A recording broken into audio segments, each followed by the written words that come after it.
नमस्कार आम कार्यक्रम को आपण मानक स्वागत। गोपालपुर रे सब रजिस्ट्रार ऑफिस उद्घाटित। बहु प्रतीक्षा और वाद विवादर अंत घटाई बाहानगा ब्लॉक अधीनस्थ गोपालपुर ग्राम पंचायत कार्यालय परिसर रे रविवार दिन सब रजिस्ट्रार ऑफिस महासमारोह रे उद्घाटन हो जाइछि। एही अवसर रे गोपालपुर एवं आखपाख अंचल रे खुशीर लहर देखा मिलता। शताधिक जनसाधारण माने एही उद्घाटनी कार्यक्रम रे निजको सामिल करने सह उद्घाटन सभारे जोग देवाकू आसुथिबा अतिथि माननकू अनति दूररू बैंड बाजा और नृत्यर ताले ताले प्रसेसन करी पाछोटी आनिथिले। एही उद्घाटन उत्सव रे अतिथि भावे बालेश्वर सांसद प्रताप चंद्र षडंगी, भद्रक सांसद अभिमन्यु सेठी, सोर विधायक माधव धड़ा एवं नीलगिरी विधायक संतोष खटुआ उपस्थित रही सभारे निजर वक्तव्य प्रदान करथिले। एमानक सह जिला रजिस्ट्रार विभाग ऑफिसर, स्थानीय तहसीलदार, ब्लॉक अध्यक्ष एवं गोपालपुर पंचायत सरपंच प्रमुख उपस्थित रही कार्यक्रम को परिचालना करथिले।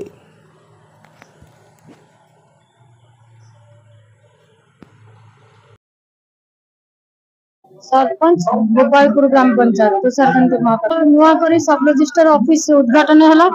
ये सब रजिस्टर ऑफिस पूर्वतन मुख्यमंत्री 14/3/2024 रे विज्ञप्ति जारी करते मुख्यमंत्री श्री मोहन माझी कार्यकारी करछन्ते।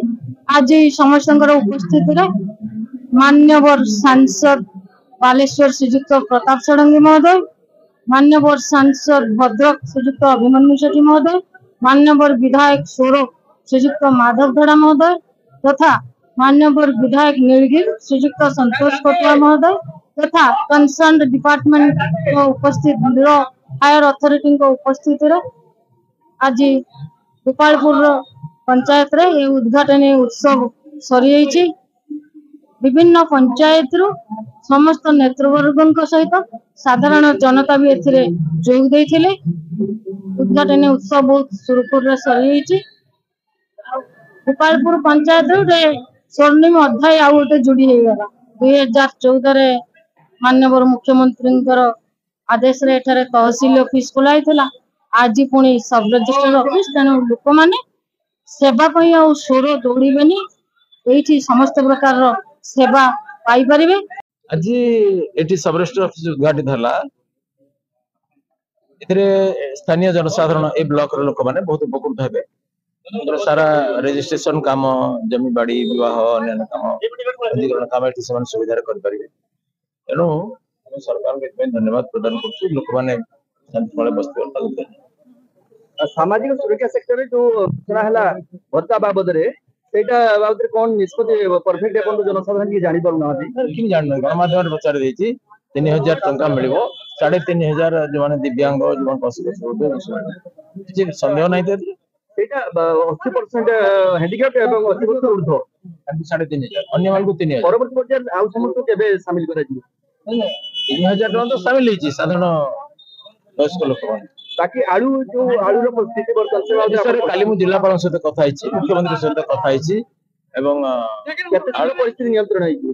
नहीं पश्चिम बंग आम सहित बदमाशी करूची, कौशल पूर्वक ताको नियंत्रित करिया पर चेष्टा कराओ।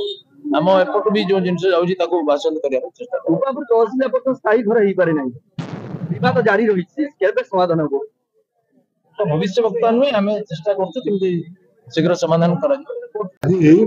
महानगा ब्लॉक रो गोपालपुर थारे उप निबंधक कार्यालय शुभ उद्घाटन करा गला एवं ये पूर्व जो सरकार थिले तो समय निष्पत्ति करा इतला जे गोपालपुर थारे उप निबंधक कार्यालय करिया पे आज तार शुभ उद्घाटन करा।